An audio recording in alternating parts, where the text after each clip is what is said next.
Good afternoon, everyone. Good afternoon. Thank you so much for joining our third session on web development. Apologies for taking some time to start the session. I was waiting for others to join us so that we can start together. Otherwise, you feel most welcome to this particular session. This week, we will be covering CSS, just to see what it is and how we can use it in our various projects and web applications. Okay, so just give me a few minutes and we will begin.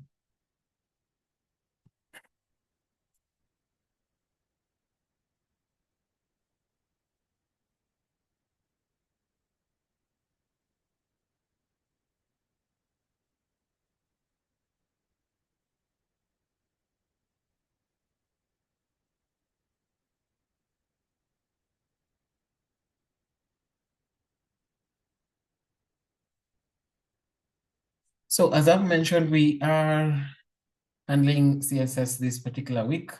Just an introduction, just get to see what it is and how you can use it in your web pages. So CSS stands for Cascading Style Sheets. Cascading Style Sheets, that is what CSS stands for.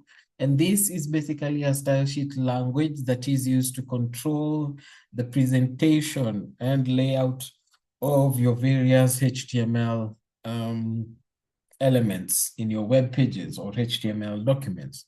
That is what its primary use is for. Styling, controlling the presentation of your various elements. And by presentation, we are referring to how it looks from the color to the size, to the layout, to the positioning, and so on and so forth.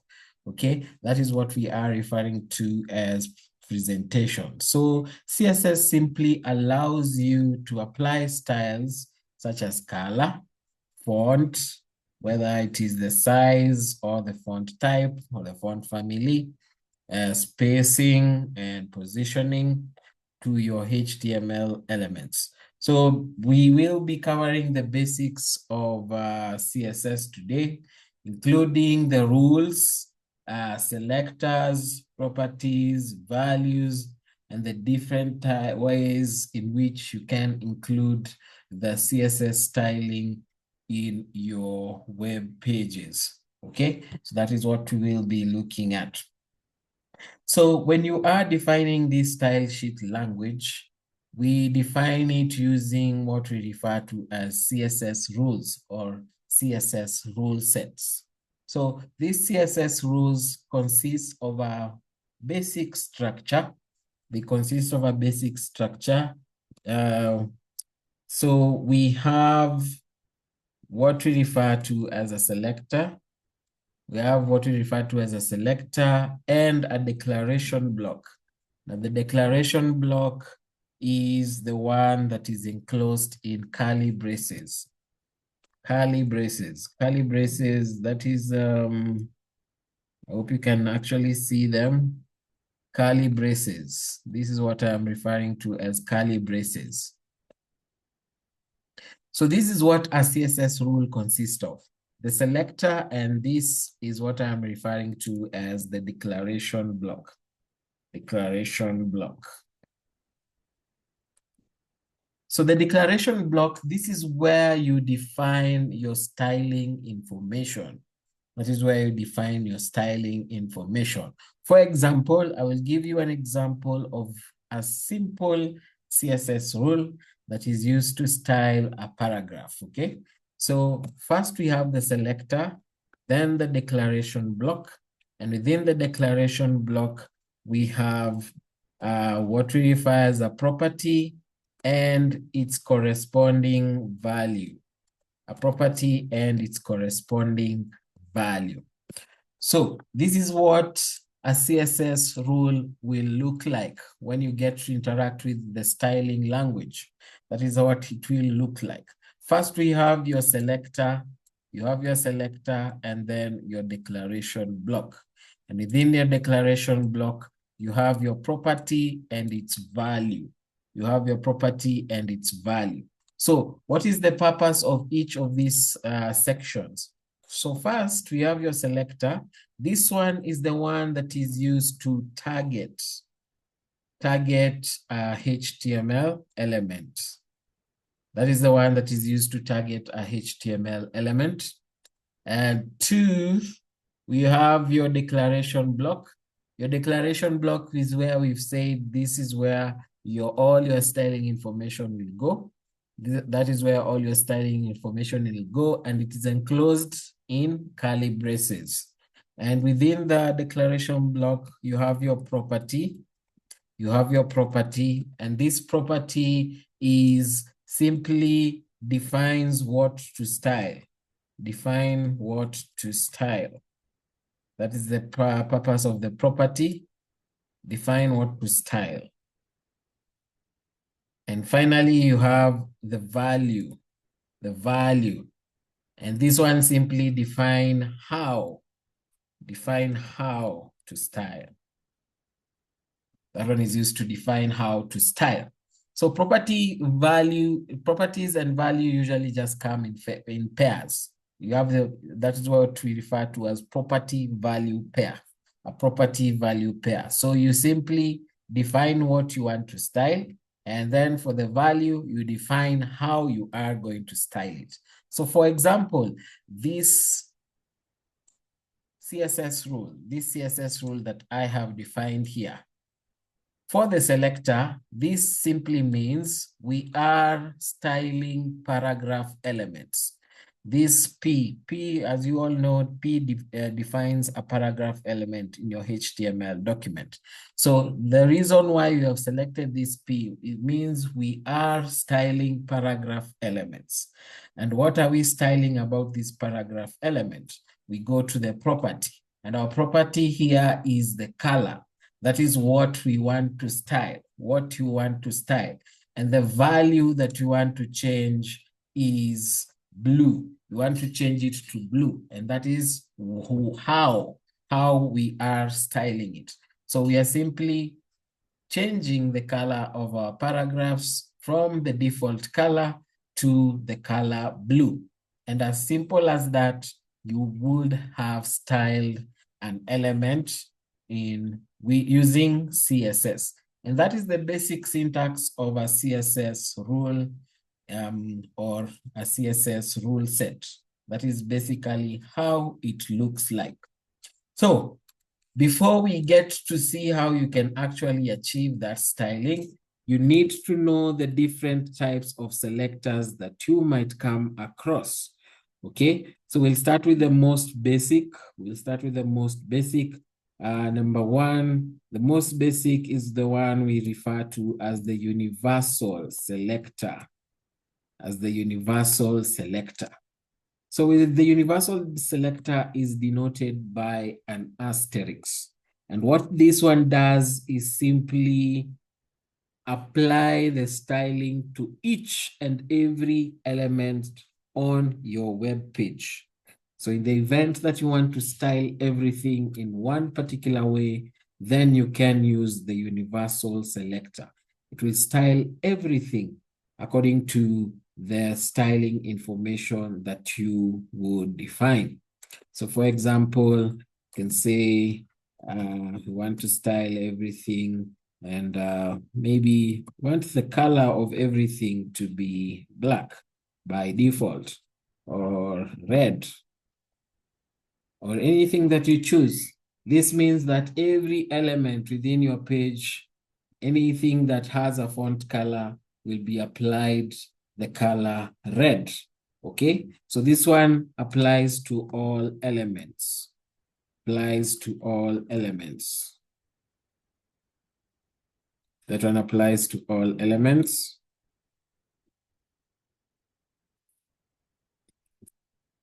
The second type of selectors that you might come across is the element selector, just like what we have seen earlier, element selector.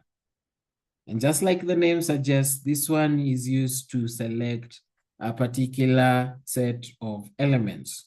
Okay, so this one targets elements of a specific type.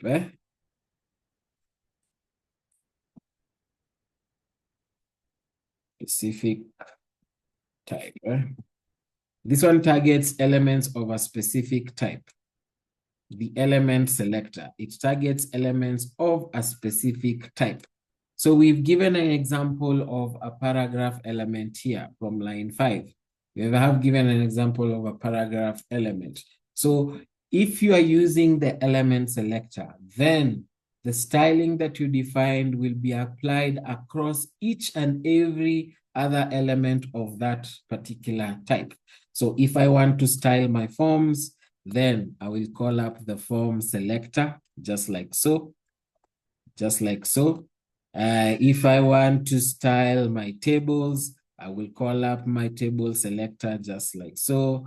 If I want to style an ordered list, then I will do so. So if you are styling a group of related elements, then you can use the element selector to do so. And this will apply the styling across those specific types of selectors. The third type of element that you might come across is what we refer to as the class selector. Class selector.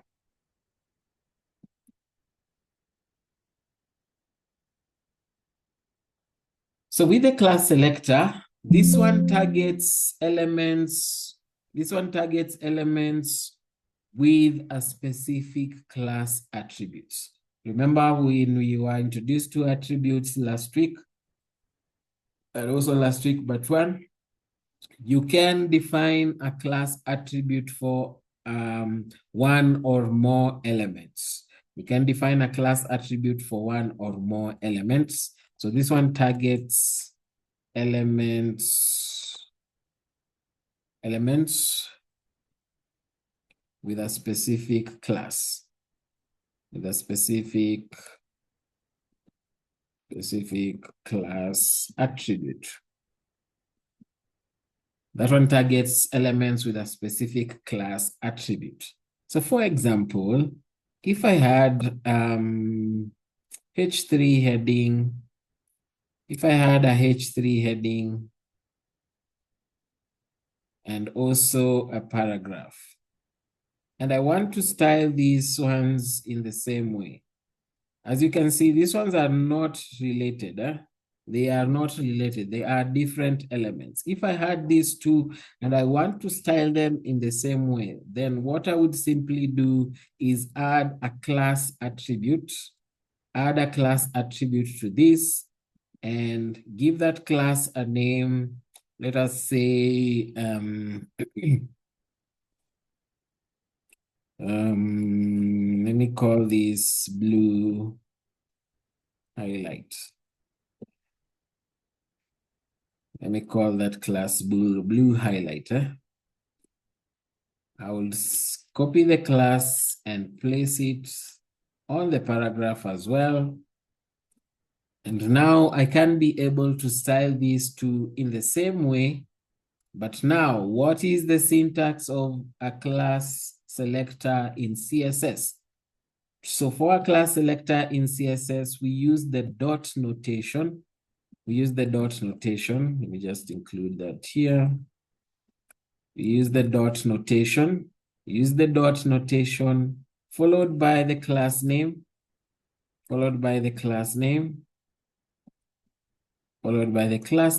and then your declaration block, and so on and so forth. So you start with the dot notation, immediately followed by the class name, and that is how you would define a class selector in CSS. So the styling information that you define within your declaration block would be applied to every element that has the class attribute with that specific class name. So even if there was a form, with the class attribute blue highlight, then the styling information that you would have defined here will be applied to that form. So this one is very, very beneficial in the event that you are styling multiple elements that are not related and you want to style them in the same way. Then you can use the class attribute to do so. You can use the class attribute to achieve that. The fourth type of selector that you might come across is the ID selector. As you remember, we defined an ID as a unique identifier for a single element on your web page. So this, when you are using the ID selector, means you are being very, very specific. You only want to style one particular element. You only want to style one particular element. So this one targets a specific element. This one targets a specific element. And its syntax, we use the hash symbol. So for example, we have an ordered list. For example, we have an ordered list. You'd simply add an ID attribute.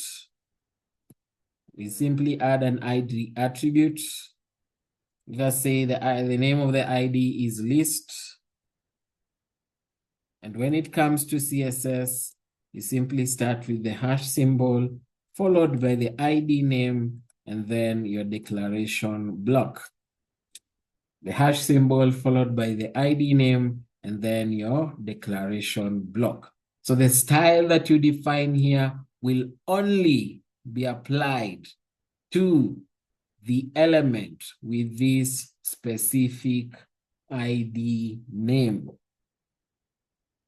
It will only be applied to one specific element, okay? Another type that you might come across is the grouping selectors or group selectors. Group selectors are similar to class selectors. They are similar to class selectors in that you can be able to style multiple elements. And with the group selector, you simply use the element names. But separate them with commas. For example, if I want to style my paragraph and my H3 heading and my H6 heading and my form and my table and an ordered list, I will simply separate them with commas and then follow that with my declaration block. And the styling information that I defined here will be applied across each and every one of these elements. All paragraphs, all H3 headings, all H6 headings, all forms, all tables, and all unordered lists. Okay, so this one behaves more or same like the class selector, But the class selector is more specific. It is more specific than the group selector, but they basically just behave in the same way. So these are some of the more common selectors that you would come across when you are interacting with CSS, okay? So how do you actually utilize these selectors? How do you define those styles on your web page? So I'm going to ask you to open your Visual Studio Code editors so that we can see practically how do we include this styling information on our web pages? How do we do that? So open your Visual Studio Code editors, and I want you to create two files. I want you to create two files. I want you to create two files. I want you to create an index.html file, and I want you to create a contact.html file. So I want you to create those two files, and I'm going to open the chat box in a few minutes. So I want someone to give me, for the index file, I want someone to give me basic structure. Basic structure. I want one paragraph, one heading, one image,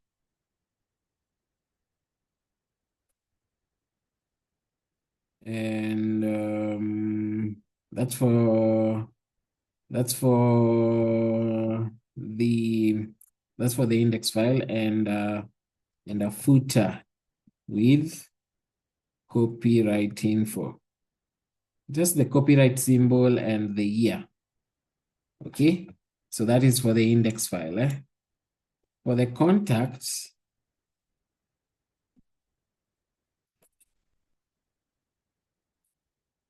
that's for the index page. For the contact page,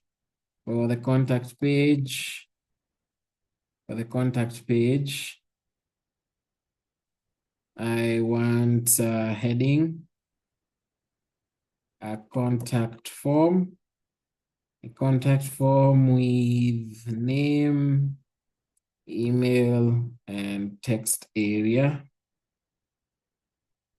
Name, email, and text area, and submit button. And also include a footer with copyright info.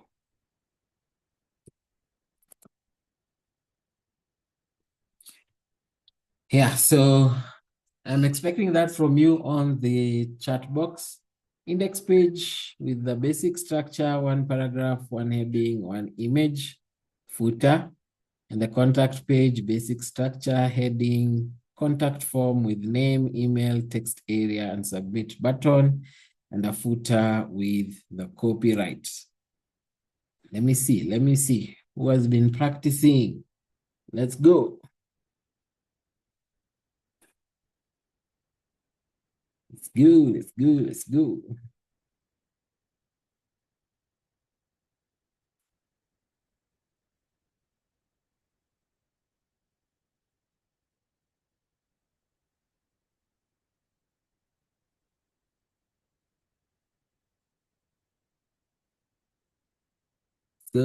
Let's go.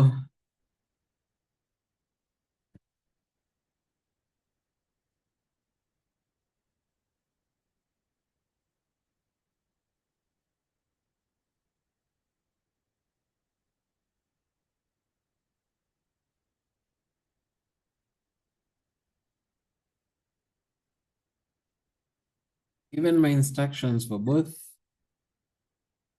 Just on the chat box, I gave my instructions for both. Gave my instructions for both, Brian.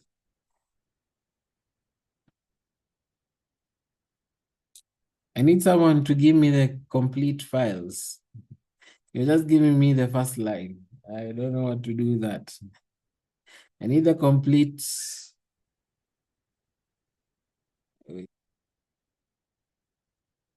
Asford Mwangi, thank you so much. Thank you. But is it complete? Asford? Let me see. Your footer is incomplete, Asford, but very, very good. Thank you so much. To me, thank you. To me, I think this is the first correct one. Yeah, this one is very, very correct. Thank you to me. And also Wesley. Wesley has added a script. Please follow instructions. This is how you fail exams. You don't follow instructions. Eh? You need to follow instructions to the letter. Someone has also added for me a navigation. I haven't asked for navigation. Someone has also added for me styling.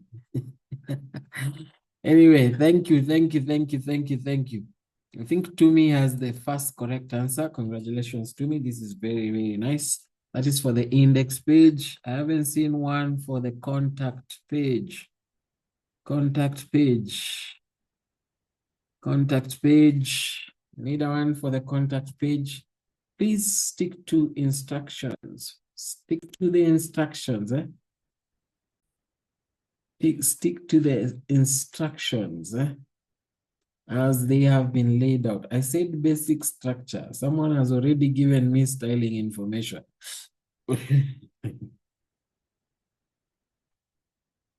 So basic structure, basic structure. Let me see, let me see. Contact us page, contact us page. No one has done contact us. Okay, I can see one from Daniel. Yeah, I think this one is correct. Daniel, thank you so much, Daniel.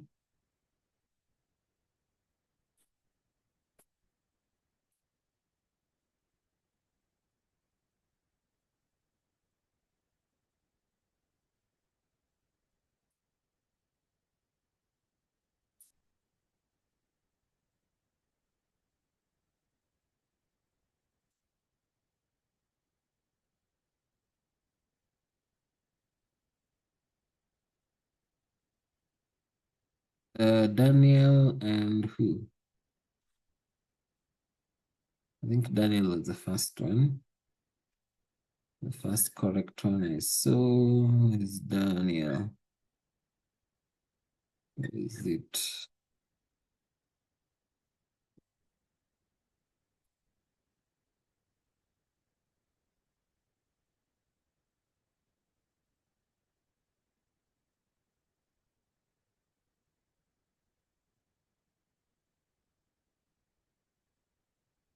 Just lost it here in the chat.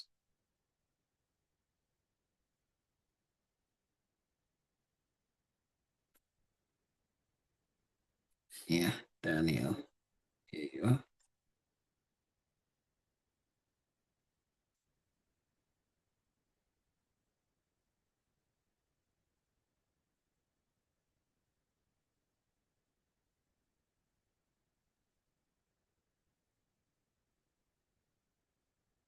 Yeah, thank you, Daniel. Thank you, Daniel. Very, very nice.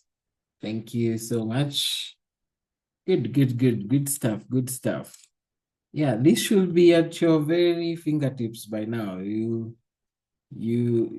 are and capable of doing something like this as fast as possible.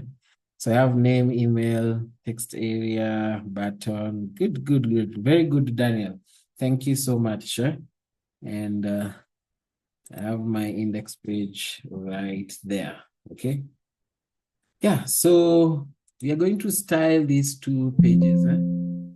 We are going to style these two pages. So let us start with our index file. Let us start with our index file. We will start with our index file.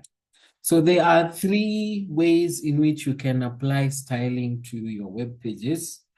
And we'll start with the most simplest and the quickest way of actually doing that. So make sure your image, you have an actual image. Make sure you have an actual image for your web page. Please make sure you have an actual image for your web page. Make sure you have an actual image for your web page. Okay. Make sure you have an actual image for your web page. So you can make the image available on your directory. For me, I will place it under images. So let me just locate an image real quick. Real quick. Remember, I gave you a website to download free images last time. That was pexels.com. So just get an image as fast as you can from there, or an image just from your local machine that you are going to use for this particular lesson.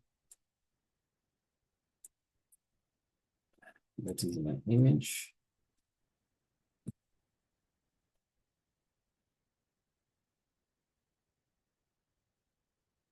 Yeah, so there, yes.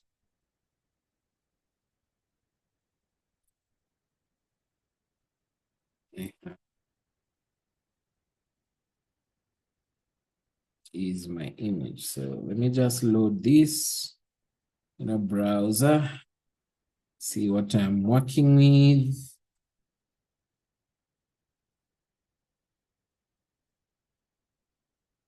Yeah, so you should have something like that. You should have at least a heading, a paragraph, and an image and your footer. Please have those because we are going to style all of them. We're going to style all of them. So back to VS Code. So we'll start with the very first one. Let me do a comment here. The first way in which you can include CSS on your web pages is what we refer to as inline CSS, or inline styling. And just as the name suggests, this one is done in line of the elements, or in line on the element itself. So this particular mode of styling, you introduce a style attribute to an element that you want to apply styling information to. So for example, let us style our body. Let us style the body of this index page. Let us style the body of this index page. We can style the body of our index page. So on the opening tag of your body, on the opening tag of the body, introduce a style attribute. Introduce a style attribute. Introduce a style attribute. And I'm simply going to change the background color of this particular web page. I will change the background color of this particular web page. Let me take something that would be very distinct. I can use this one, cadet blue. You can use the cadet blue as the background color of my web page. So what happens in inline styling? One, we will skip the selector. And why are we skipping the selector? We are skipping the selector because we have already targeted a specific element that we want to style. So there's no need for the selector. And two, we are also skipping the declaration block. Since we are once again doing what? We are already within an element. So there's no need for the selector. There's no need for the declaration block. We simply go straight to the property and its value. And remember, what does property and value refer to? Property, what you want to style, and value, how you are styling it. So for example, our property here is the background color. That is what we want to style. And how are we styling it? We are simply changing the color to cadet blue. Okay, so let me save that, and then go back to my browser. Save that and go back to my browser. And there we have our website background as the color that you have chosen. Remember, these designs and the styling information is up to you as the developer, okay? Please do not close your mind that this is the only way to do it. No, you can style it however you want, or if you are following a specific design, then follow that design and apply styling information as per your design. Okay, so we're only giving examples. This is not the only way to do it, okay? It is not the only way to do it. You can apply styling however you wish, however you wish. So we have applied a background color to our web page, and we applied it to the body. Okay, so it is applicable to the body. And the method that we have used is inline styling. The method we have used is inline styling. And what happens in inline styling? You simply introduce a style attribute on whatever element that you want to style. Remember, all elements will take up the style attribute. Okay, so you can apply the style inline styling on any element on your web page. Okay, so we have applied our styling attribute to the body element, and we have simply specified that we want to change the background color, and we want to change it to this particular value. We want to change that to that particular value. So please, I hope you have tried on your own. By a show of a thumbs up, who has been able to change their background color of their web page?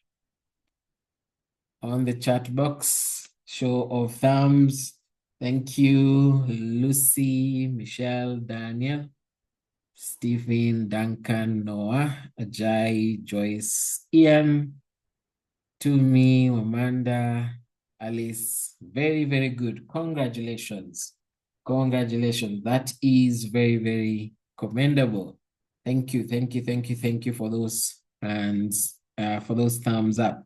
Thank you. And that is one of the most easiest and quickest way in which you can define your styling information on your web page. So if you've been able to do so, congratulations, Congratulations. That is very, very nice. Very nice, very nice. Can we move on? Can we move on to the next bit? Can we move on to the next bit?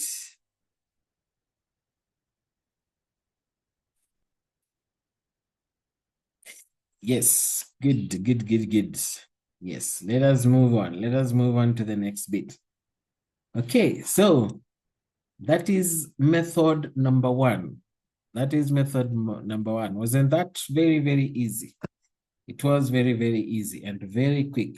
The disadvantage of this method, although it is quick, although it is easy, the disadvantage of this method is it will tend to congest your HTML web page, because if you are styling each and every element, I apply a style attribute to the H1 heading, I apply a style attribute to the paragraph, to the image, to the footer, and so on and so forth.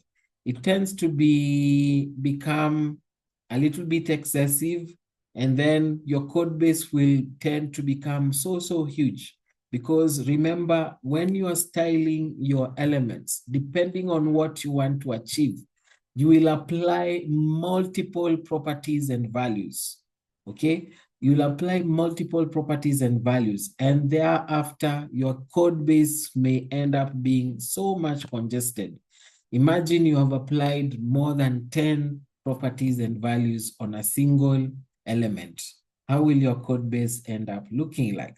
So this one is quick and easy, but once again, it is not very, very practical. It is hard to maintain, and this type of styling is not easily reusable. Okay, so those are some of the disadvantage of inline styling. Okay. Method number two, enter method number two. With method number two, you can do what we refer to as internal styling. So let me do a comment here. Method number 2 is internal styling or CSS, internal CSS. So with internal CSS, this one will need you to define a style tag. And best coding practices dictate that this style tag must be located within the head section. And pay mind very well, I've said best coding practices. I have seen instances where the style tag is used directly within the body and it still applies, but best coding practices dictate this must be located within the head section. So you introduce a style tag, and within your style tag, this is where you will define your CSS rules and rule sets. This is where you define your CSS rules and rule sets. So for example, we have already styled our background. I would want us to style everything else. So the H1, the paragraph, the image, and the footer. I want us to style those 1, 2, 3, 4 using internal CSS. I want us to style those using internal CSS. So we have our style tag. Now we can start defining our CSS rules. We can join up all the pieces of text and style them together. So we can use a class attribute. So let us introduce a class attribute to the H1 heading. Just call this highlights. Blue highlight is already selected.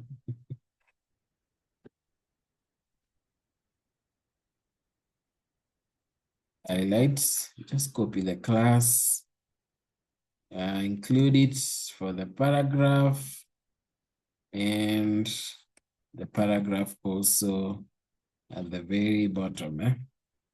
So I've introduced a class attribute to my H1 heading and to my paragraphs. And we're going to style this using internal styling. So we mentioned if you're using the class attribute, the selector syntax for this is the dot notation followed by the class name, the dot notation followed by the class name, and then your declaration block. Then your declaration block. So for our pieces of text, what can we do? I think one, we can change the color.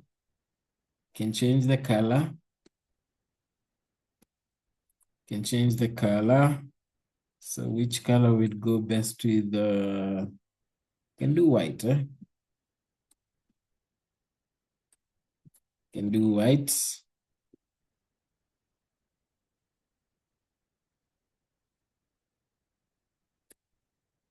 We can change the font size. Let us all we can put them to one specific font size, maybe 20 pixels. Remember we mentioned last week that pixels are the basic unit of measurement that we use in web development. Of course, they are others such as inches, centimeters. You can even use percentages as a unit of measurement in web development. So I have simply changed the color and the font size for the elements that have the class highlight. So we can save your page and then go back to the browser, save your page and go back to the browser. And you see, if you can note, our color has changed and our items are of the same size, including our H1 heading. The only difference is the H1 heading is still in bold. It is still in bold, but the colors and the size have changed. color is set to white, and the size is set to 20 pixels. So let me recap on internal styling. So method number 2 that we have seen is internal CSS. And with internal CSS, you introduce a style tag within the head section, introduce a style tag within the head section. And within that style tag, that is where you define your styling information. That is where you define your styling information. That is the CSS rules inclusive of the property and value pairs. So what have we done for our elements here? We have simply introduced a class attribute and given it the name highlight. And we've placed that in our H1 heading and our paragraphs or 2 paragraphs. And in our CSS rule for the highlights, we said if you are referencing a class in CSS, then the syntax dictates that you use the dot notation. So you begin with the dot notation followed by the class name. And in our case here, that is highlight, followed by your declaration block. And within your declaration blocks, you have your property and value pairs. So property, what are you styling? Value, how are you styling it?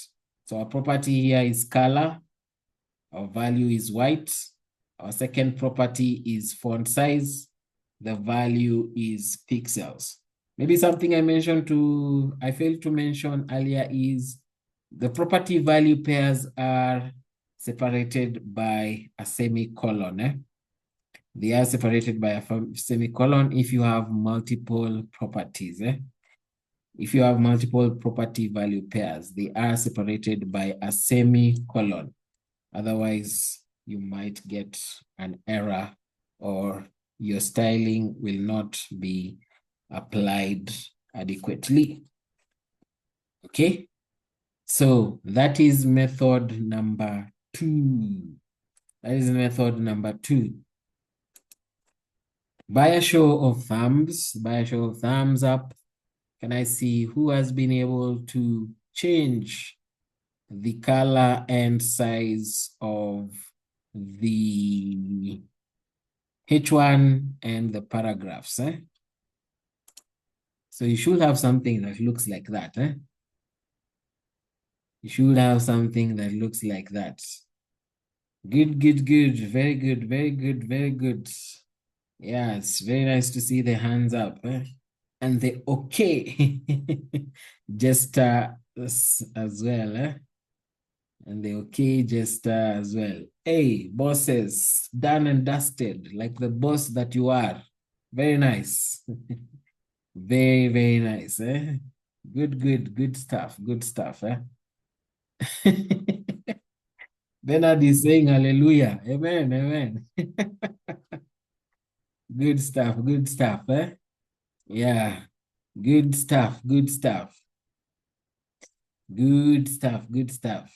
Yeah, so that is inline styling. Not inline, internal. Internal styling. That is internal styling. Okay? That is internal styling. Where are we? Where are we? Let me just go. I schooled this code. Yeah, the only reason why your image will not appear is because you are not referencing it very well. That's why the path needs to be very accurate. Otherwise, your image will not display. That will be the only reason. It's either the path is wrong or you've gotten the wrong extension for your image, okay? So please make sure that is very, very correct. Make sure that one is very, very correct. Next, I want us to style our image. I want us to style our image. Using internal CSS, as I want us to style our image. I want us to style our image just using internal CSS. So what will we do for our image? What can we do for our image? Let me see, let me see. Where's this our image? What can we do for image? Maybe we can add a border to our image. Maybe we can add a border to our image and then, yeah, put it to the center of the page. What do you think? Think we can add a border to our image.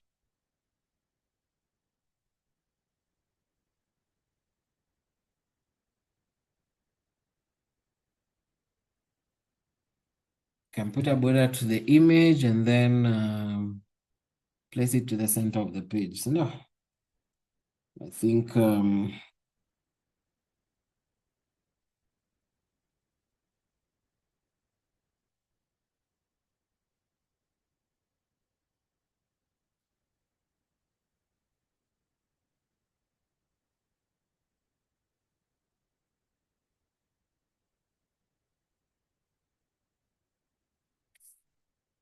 yeah. So here we go for our image. Since we only have a single image, we'll just use the element selector. We'll use the element selector. And I want us to place a border around our image. So we'll use the border property. And for the border property, the first value that you place here would be the size of the border. I want something very distinct, so I'll choose 5 pixels. I want something very, very distinct, so 5 pixels. And I want my border to be solid. And then for the color, let's select something also very distinct. So my color will be red. I know it's a bit, it's a screaming color, but I want something very distinct so that we can distinguish the border. We can distinguish the border. And then let us do rounded corners. Rounded corners on our border. Can do rounded corners on our border. And set that to 10 pixels. Can save that. Go back to my image. I hope it's very distinct, huh? So no. Yeah, it is very distinct. So there we have our border on our image. It is rounded. We have a rounded borders that is achieved using the border radius property. And as you can see, our border is very thick. That is 5 pixels thick. It is solid and it is red in color. For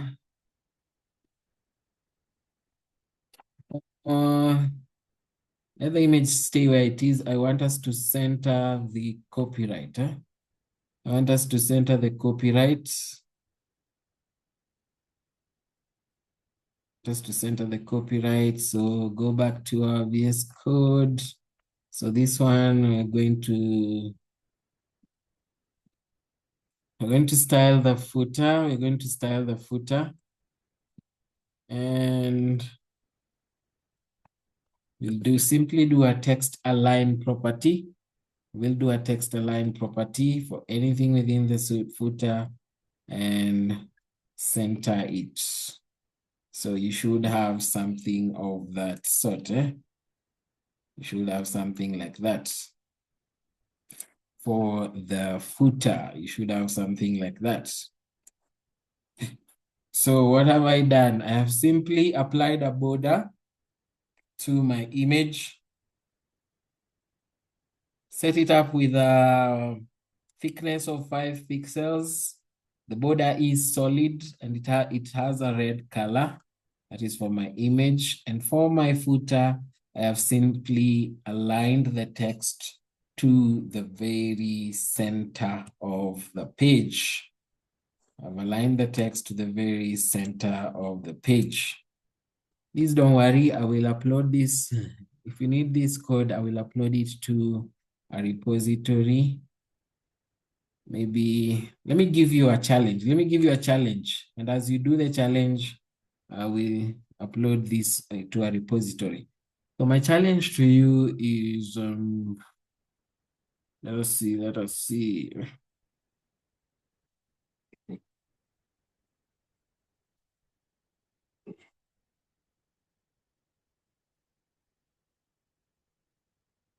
My challenge to you is the text within the footer. My challenge to you is the text within the footer. For the text within the footer,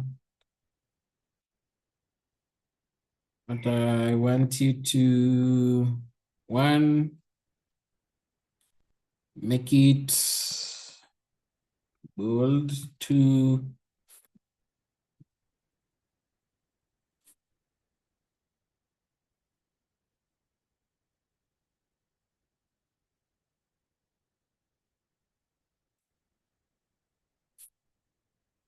yeah, so that is my challenge to you on the footer. Please do that as I upload this to a repository. I will be expecting the answers on the chat once I get back.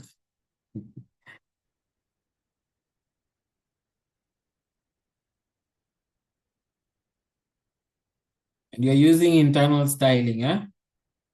Stick to internal styling. So this is Feb 2025, week 3, session 2.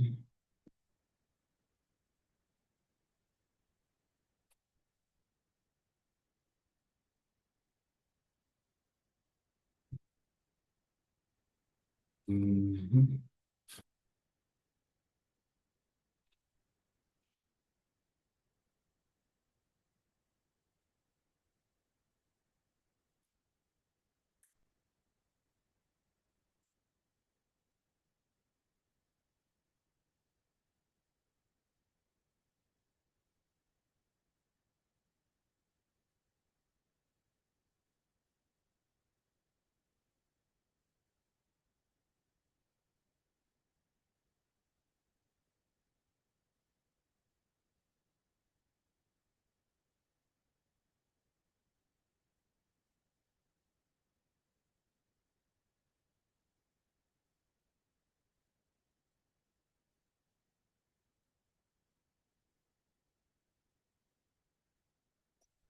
So that is the repository for this code base.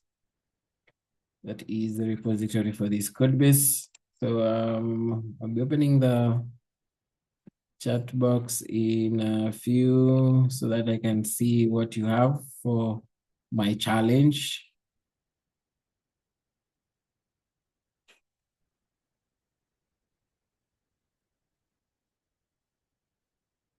Okay, let me see what you have. Let me see what you have. So my challenge was for the text on the footer, make it bold and italicized.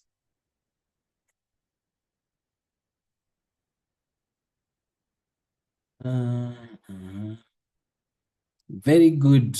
Who is this? Lucille. Very, very good. You guys need to follow instructions. You cannot just give me the properties only. You cannot just give me the properties only. You cannot just give me the properties only. You need to give me the complete style. You need to give me the complete style. Very, very nice. Very nice. Very nice. Also, Adelbert. Very good. Very good. So if you've added to what we have, that is excellent. That is excellent. If you've added to what we already had, that is excellent. Thank you. Very good, very good, very good. Yeah, so you're just adding text decoration to underline, text decoration to underline. You're adding text decoration to underline and font style to italic and font weight to bold. Very nice, very nice, very nice. Very nice. Very, very nice. So on this, you're just adding font style to italic. You're adding font weight to bold and text decoration to underline.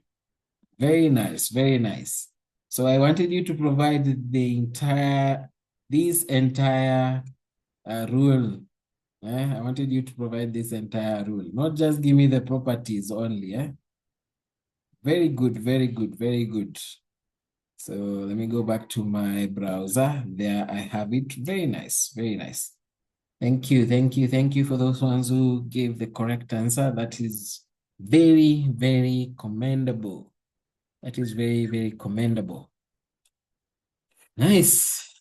So I think we can load our contact page. Let me see what we have for our contact page. Ooh. Oh, sorry. Yeah, so this is what I was expecting. This is what I was expecting. Bold, italicized, and underlined. This is what I was expecting for that short challenge. That is what I was expecting. So thank you for that. And I think, who was it that got the first Andelbert? Got the very first correct answer. Thank you. Okay, moving on.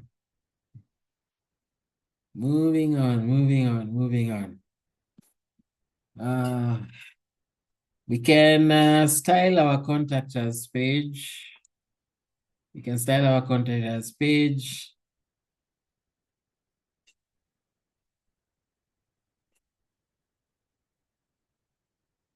We can style our contact us page. Let's see. So let us style our contact us page. We have, where's the footer for this one? We need a footer.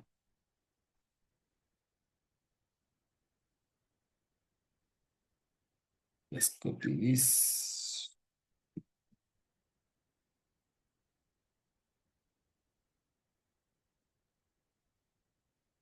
Yeah. Want us to style our contact us page. Want us to style our contact us page. So we are going to use method number 3 to style our contact us page. And that is, let me do a comment there. That is external CSS or external styling. So with external styling, this one requires you to introduce a separate file for your styling. A separate file that will be external to your web page. It will be a totally different file. It will be a CSS file, and you need to save it with the .css extension. The .css extension will inform the browser's engine that this is a cascading style sheet, and it is used to store styling information for this particular web page. Okay, so first things first, go to your file explorer. I've always reiterated it's good to arrange your work. So I will have, let me have a CSS folder here. I'll have a CSS folder, and within the CSS folder, I am going to create a file called style.css. I'm going to create a file called style.css. And this is where I am going to define all my styling information. This is where I'll define my styling information. Okay, so you need to create that file first. Please create that file. For me, I've placed it within the CSS folder. I have placed mine within the CSS folder.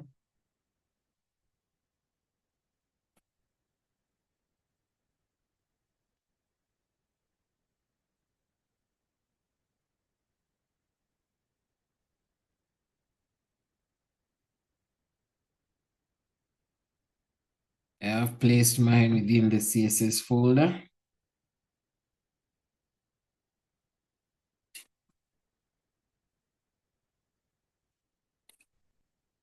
So we are styling our second web page, that is the contact us page or contact.html. And we are going to use the third method, which is external CSS. So after you've created your CSS file, you need to link it to your web page. And how do you achieve that?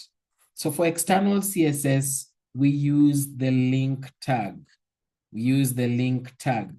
We use the link tag to link our external web page, our external CSS file to our web page. Okay. And the link tag is a void element or a self-closing tag. So it does not have an opening and closing tag. And here we are going to introduce two attributes. One is the relationship denoted by REL, and second is the href. Second is href. You will see the href is similar to the one that is used to in the anchor tag, but they serve the same purpose. Yeah, they serve the same purpose. So with the relation attribute, this simply defines the relationship of this file that we are linking.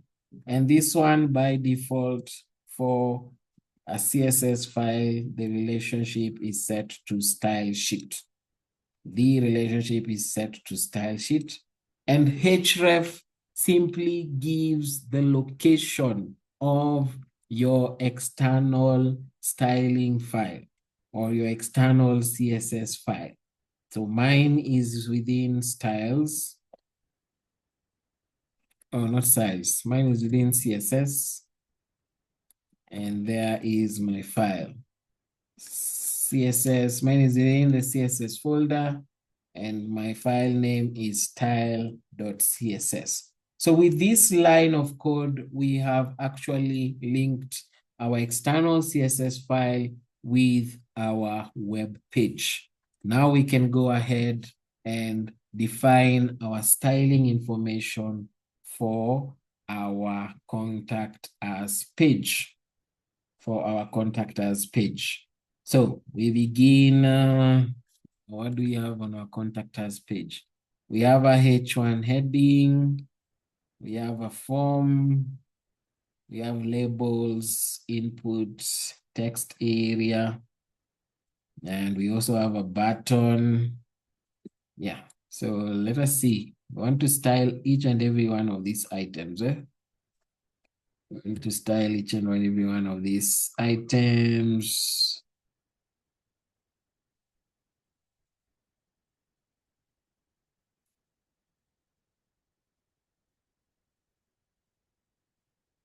Okay, so we can start with the H1 heading.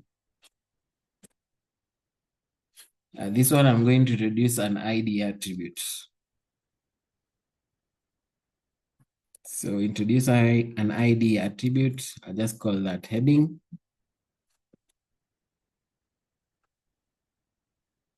And then on my style.css, for ID attribute, we use the hash symbol followed by the ID name. And for this one, I just want to align the text to the center. I want to align the text to the center. Yeah. I think we can also give it a background color.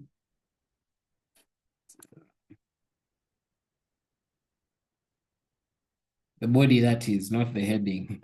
But you can still give the heading a background color if you wish to do so. For my body, I can give it a background color. Let me look for something else here.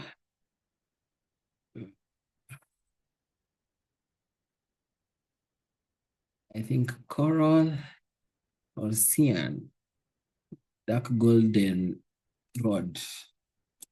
I think that one will be okay. Not bad. Not bad. So for my body, I've given it a background color. For my heading, I have aligned the text to the center. Maybe you can underline it.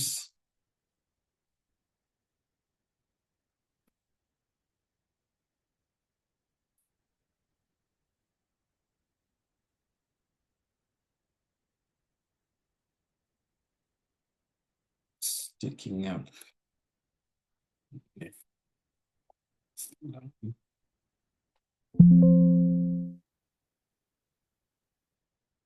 Okay. That is our body and our heading. Next, I have the form and the form inputs. Okay. Okay, the form and the form inputs.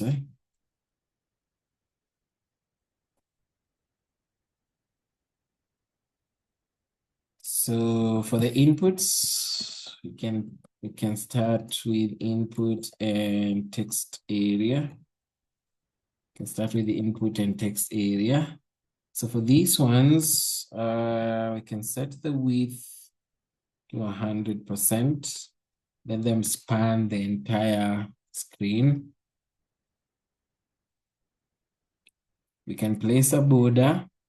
We can place a border around them. Something small, just 1 pixels. 1 pixel, solid. Let me get a distinct color. Maybe blue. Maybe blue. You can put up a border radius. You can put up a border radius of maybe 5 pixels. And maybe increase the font size. Increase the font size to 16 pixels. Okay, let me see what we have. What do we have? Yes. So that is our form input and our text area. And I've used the grouping selector or the group selector since I have styled the text area and the inputs the same way. Okay, we can, let us style our label. Let us style our label. Let us style our label. For this one, we can do a display. Set that to block. Make the font bold. Can make the font bold. Good, good, good, good, good. Maybe our button. Can do our button. Let us style our button. That one is our last element on the form. So we can do a background color on the button. Submit buttons are usually green. Let me do green yellow. Can do green yellow.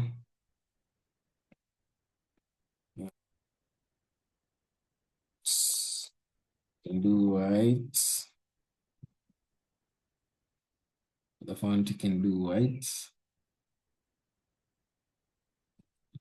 Can remove the outline for the border. Do a border radius.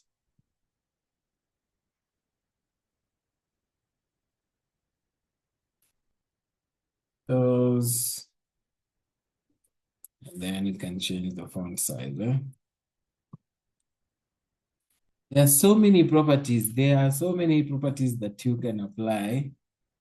Of course, we cannot go through each and every one of them.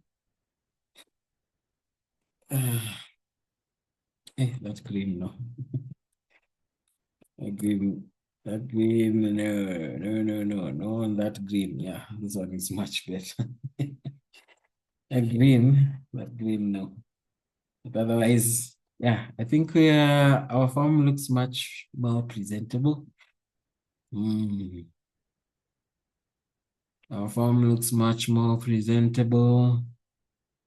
And we have used method number 3, external CSS.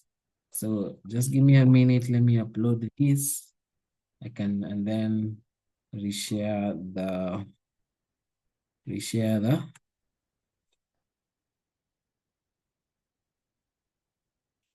repository URL.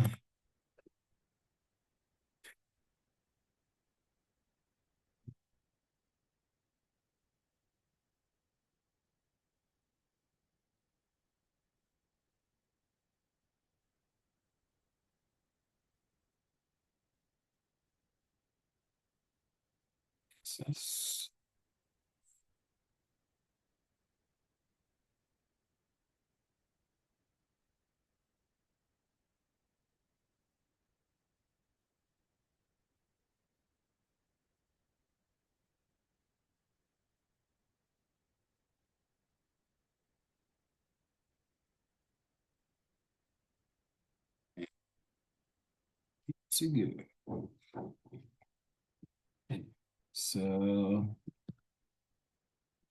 there's a link to the updated repository.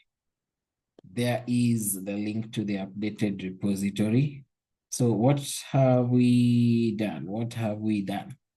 So for external CSS, which is the most preferred and recommended way of including your styling information to your web pages, you simply introduce a link tag. And link an external CSS file to your web page.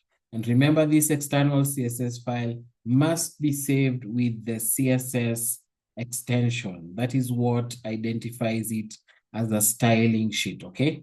This .css extension. So once you have linked that, you need to define the href attribute and the relationship attribute. This one by default, it is always style sheets for styling information. It is always style sheet. And we said the href, this gives the actual location of that CSS file. Gives the actual location of that CSS file, the one you want to link to your web page. And after you've done your linking, then you can define your styles. You can define your style. As you can, if you can note, I have used element selector. I have used ID selector.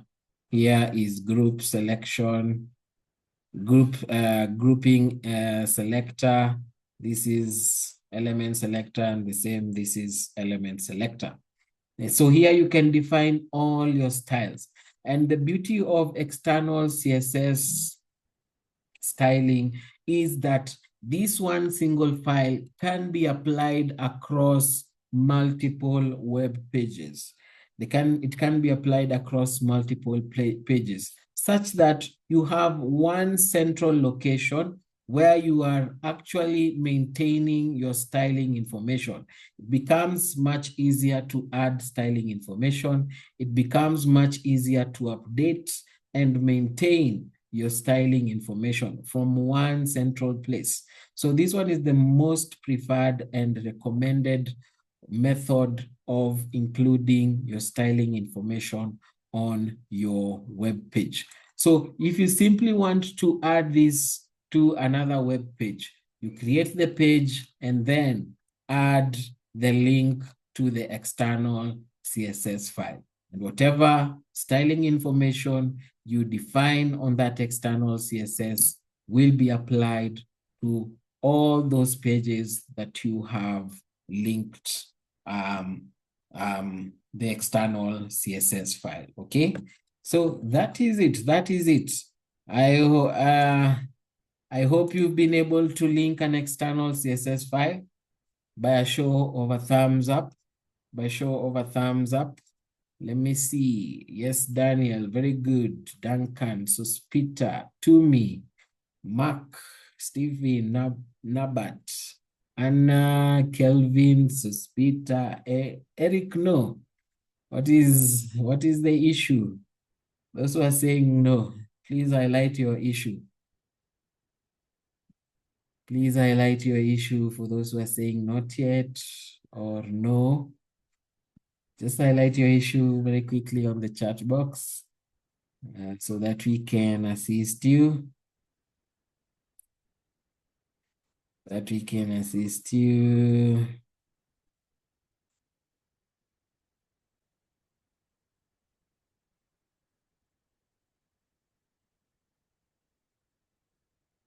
Okay, so I think the issue I see that is recurring here, how to link the CSS file. How to link the CSS file. Okay, so I'll do that. I will do that. I will do that. How to link the CSS file. So first step. If you want to use CSS, external CSS styling method, the first step is to create the external file. That is step number one. You need the external file, the one that you're going to link. So you need to create that file. So for me, I've created a folder called CSS. And then within the folder, I have created my styling file. I've given it the name style.css. Whichever name you give yours, just make sure it has the .css extension. Or you can place it anywhere within your directory. I just mentioned it is good practice to arrange your work. Good practice to arrange your work. Have all your images in one place, all your styling information in one place. When we get to JavaScript, I'll have all your JavaScript files in one place, and so on and so forth. Okay. So mine, I've placed mine within the CSS folder. This is my file. So once you've created your file, that is step number one. Once you've created your file, you come back to your web page. The next step is to link your external file to your web page. And how do you achieve that? You achieve that by use of the link tag. And the link tag is placed within the head section. Your link tag is placed within the head section of your web page, okay, of your HTML document. The link tag is placed within the head section. So on the link tag, we've introduced two attributes. One is the relationship denoted by REL and the href attribute. So relationship just gives the relationship of the file that you have, that you are linking. For style sheets, this is default. There's no other relationship. It's just a style sheet. So this one is default, by default. It will always be style sheet if you are linking a style sheet. The href attribute, on the other hand, this one simply points to the location of your external style sheet. Points to the location of your external style sheet. So in my case, it may not be your case. I don't know where you've placed your styling file, but make sure that this is correct. The location is correct. So in my case, my styling file is within the CSS folder, and this is the name I have given my file, style.css. That is step number 2. Step number 3 now is you go back to your external file and define the styles that you want to modify. Define the elements and the styles that you want to modify, okay? So number 1, I changed the background of my body. I changed the background of my body to dark golden rod.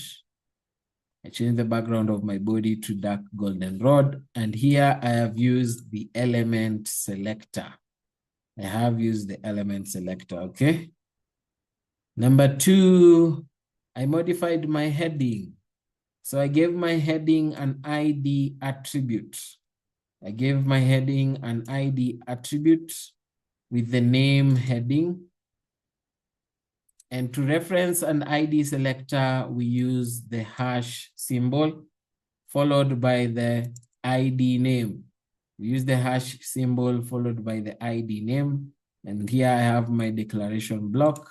I have simply aligned the text to the center and given an underline to my heading. Okay.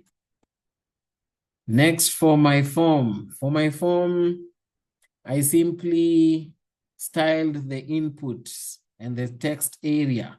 So here I have used group selection. I'm styling both the input and the text area. And this, as you can see, they're separated by a comma. They are separated by a comma.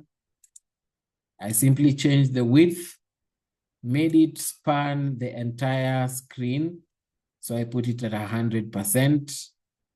I placed a border that is 1 pixel thick, solid and blue in color for each input element and the text area. I placed a border radius of 5 pixels. Border radius is used to round the corners for the borders. It is used to round the corners for the borders. And then I increased the font size to 16 pixels.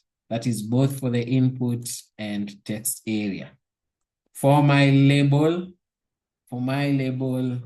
I changed the display property of the label and I set it to block.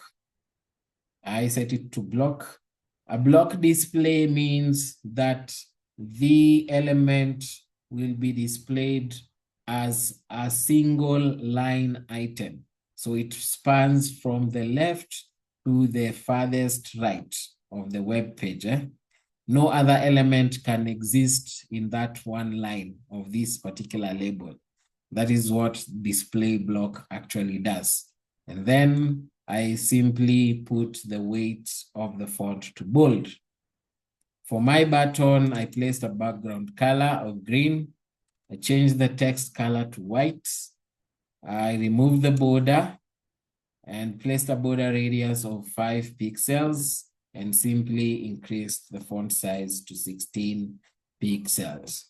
So those are the styling information that I have applied to my contact.html. And this is the result. This is the result. Okay? This is the result. That is the result. I hope that one was very, very clear. I shared a link to the repository if you want access to the files that I've been using. If you want access to the file that I've been using, I have shared the repository again on the chat box.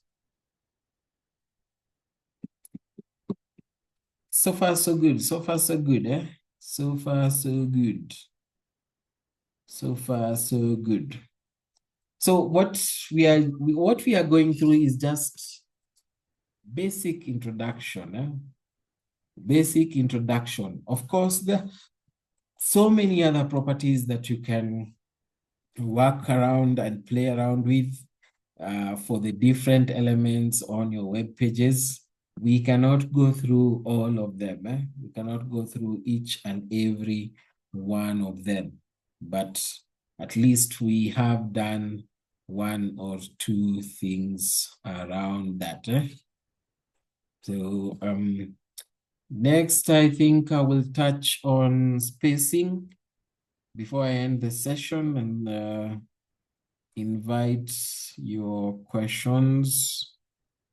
Before I end the session and invite your questions, I will touch a bit on spacing.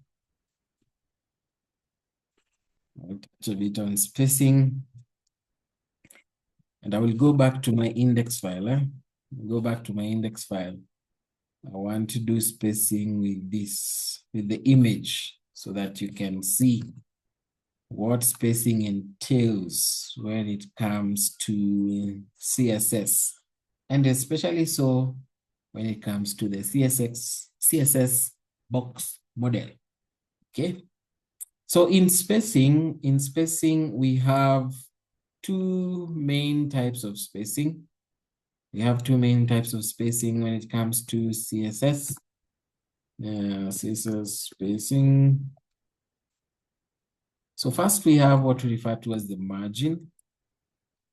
We have the margin and we have padding. So these ones are two distinct types of spacing. They are two distinct types of spacing. When you are thinking around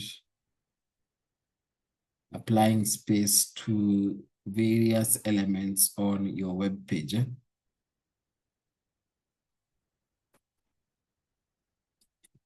So let's just start with the definition.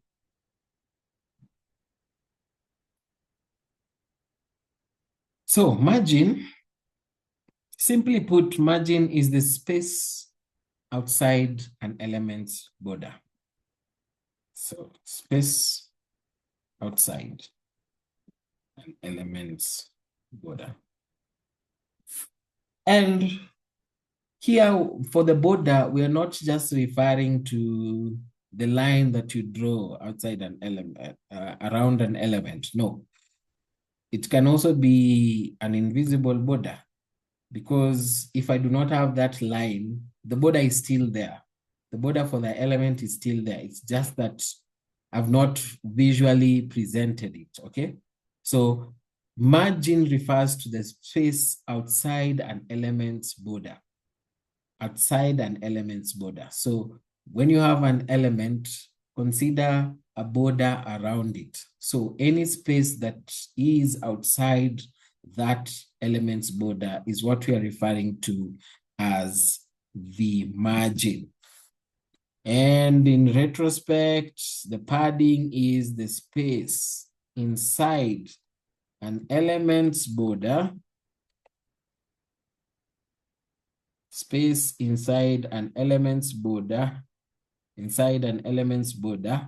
and this one is between the border and content within the element.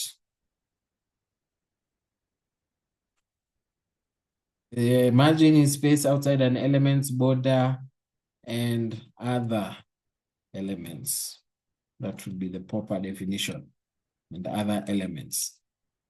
For the padding, this is the space inside an element's border, between the border and the content, between the border and the content of that element. So we are going to use the image. We're going to use the image to showcase these two types of spacing. But before we showcase that, there are ways in which you define this margin and padding, this space. And how do you define them? One, the first way in which you can define them is by use of a single unit of measurement. You can use a single unit of measurement.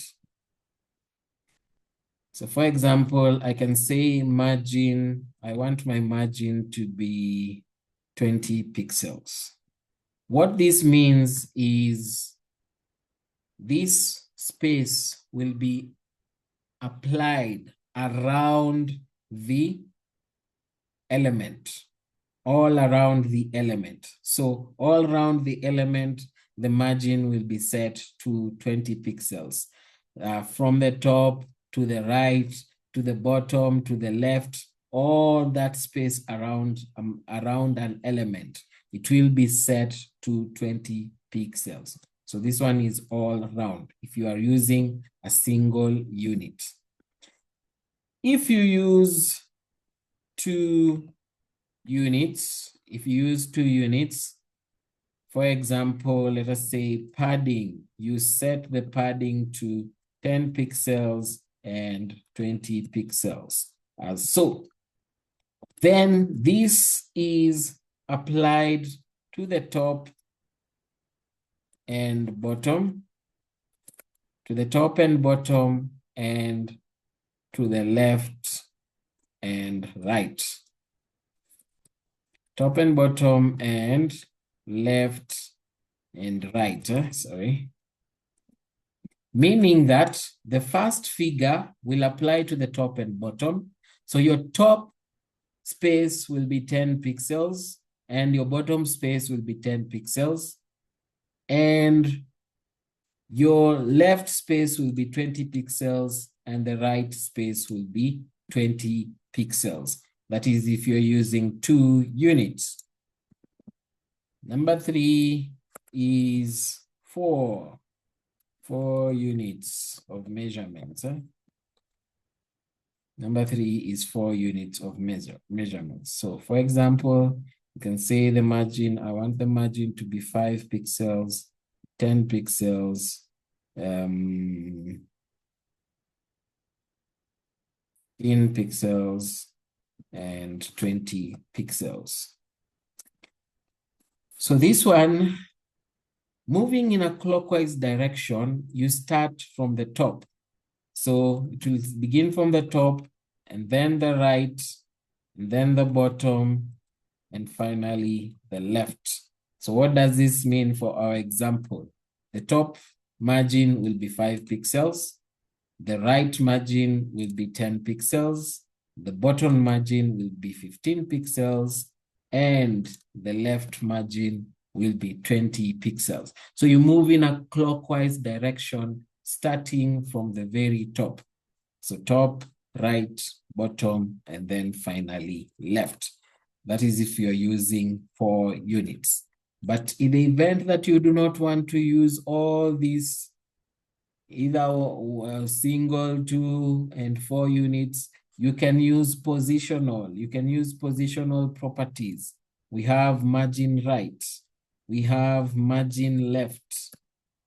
We have margin bottom. We have margin top.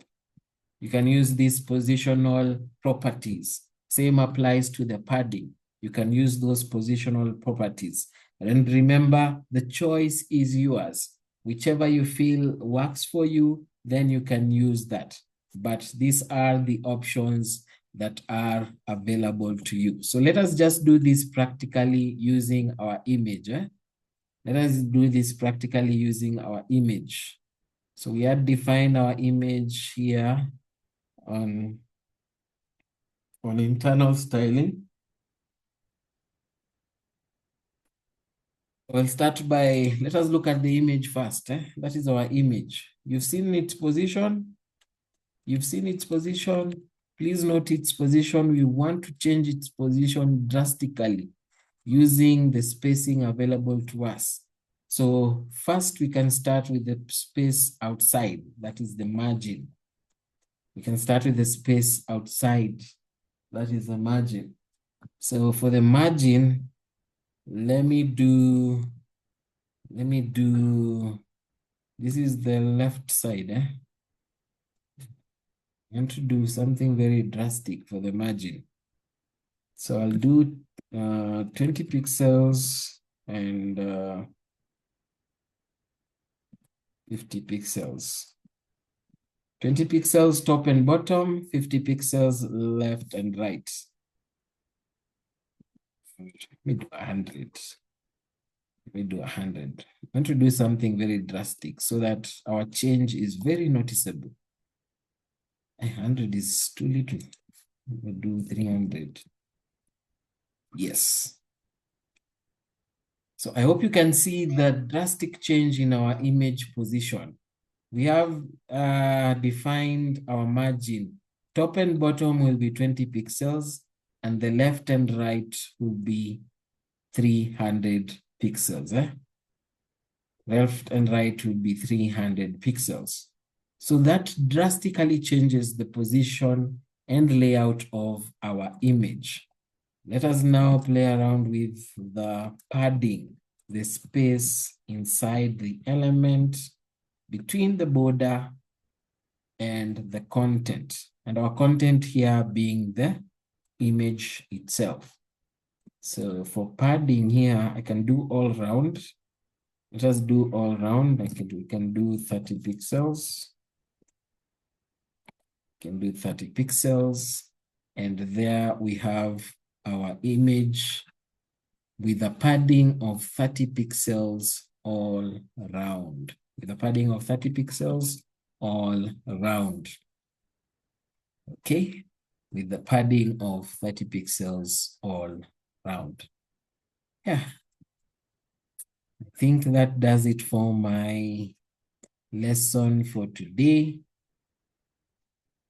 And with these 4 items, the border, the margin, the padding, and the content, those 4 items define what we refer to as the CSS box model.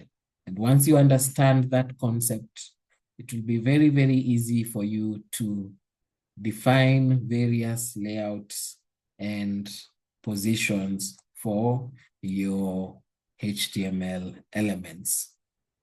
I will stop there and welcome any question that you might have regarding today's content.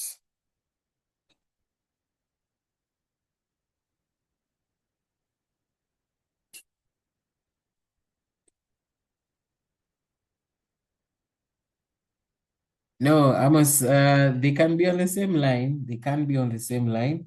It is just a way of arranging code. I'm so used to arranging my code this way. So yeah, it looks much neater rather than having it all in the same line. It's much better rather than having it in the same line. If your external styling sheet is not working, please check the way you've referenced its location, and also check the way you are referencing the different elements that you're styling. That one needs to be very, very spot on. So let me save this. As you type your question, let me save that and upload the changes to the repository. The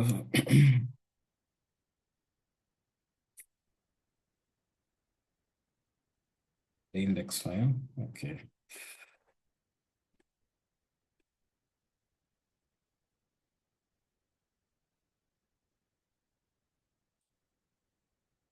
Can we stick to questions regarding the session? Okay, let us stick to questions regarding the session. So the index file, okay.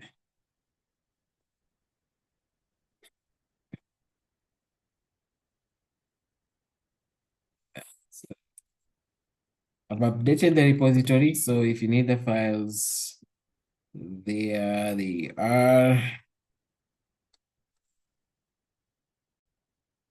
I have updated the repository. If you need those files, there they are, including the image itself.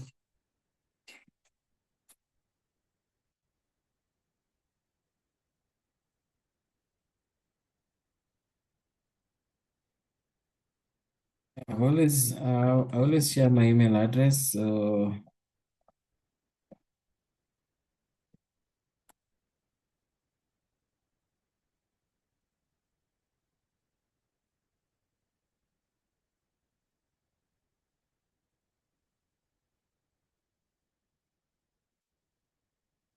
yeah, for the notes, I've just gone through what is on the LMS. Yeah, this is very shorthand. I don't think you would understand this. As I was explaining, as I was narrating. So yeah, all these notes, you'll find them on the LMS. And of course, we've provided links to additional resources where you'll get to learn more about CSS and additional properties and values and how you can use them, including the different ways in which you can define colors uh, right from using hex codes to the RGB property and so on and so forth. Yeah, so there are so many things when it comes to CSS. We might not be able to go through each and every one of them. Yeah, your notes are on the LMS. So I think images we covered last week. So I'll refer you to last week's class recordings regarding the images.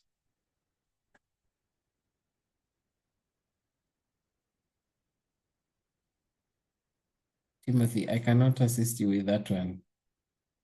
That error from Chrome, that one I cannot assist you with. The masterclass was optional. The AI masterclass was optional. It was really not compulsory, but if you'd like to go through, I'm sure the recording will be made available. So, yeah, I've given my email address on the chat box for that. I was asking for my contacts. I've given my email address on the chat box.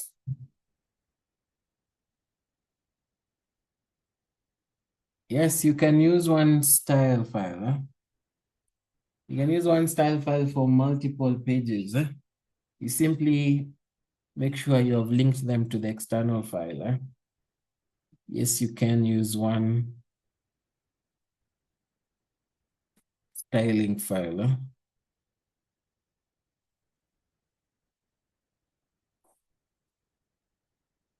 Yeah, you can use one styling file.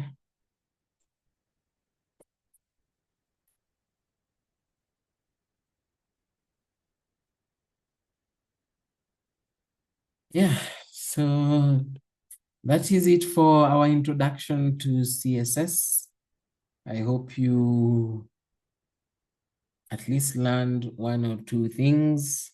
Next week, we will be covering advanced CSS, where we get to see how can you define responsive layouts? How can you define responsive layouts and some other CSS layout principles and techniques? Yeah, we'll get to see that next week when we go through advanced CSS.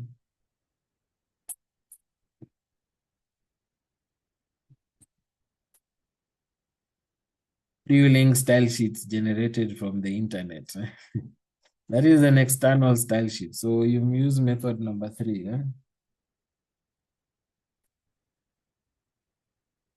So if there are no more questions, I will end the session there.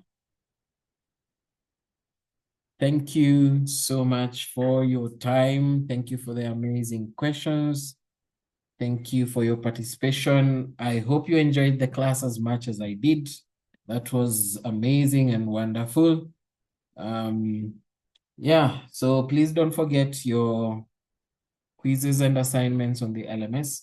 And yes, before someone mentions it, we have been experiencing issues here and there on the LMS, but I assure you it is something that is currently being addressed constantly so that we can sort those issues out completely and fully so that we can provide you with a seamless learning experience.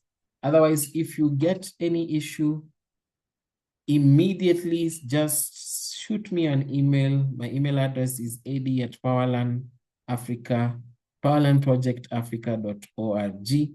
Just send me an email immediately you're experiencing something, and please include a screenshot of the error that you are experiencing. This will help us to pinpoint and troubleshoot that specific error and issue, okay? So please, if you're experiencing something, just shoot me an email as soon as possible. Do not wait until next week so that you come and tell me I was unable to do my assignment because I was experiencing an error. just immediately experience something that is not working, shoot me an email so that I can also follow up with the relevant team. Otherwise, thank you so much. It was a pleasure having you in the session, and I will be seeing you next week when we get to see responsive web design, its importance, and how you can define it on your web pages. So otherwise, have a very, very good evening. If you want, you can still join us for the last session of the day at 6:30 p.m. East African time. You are most welcome.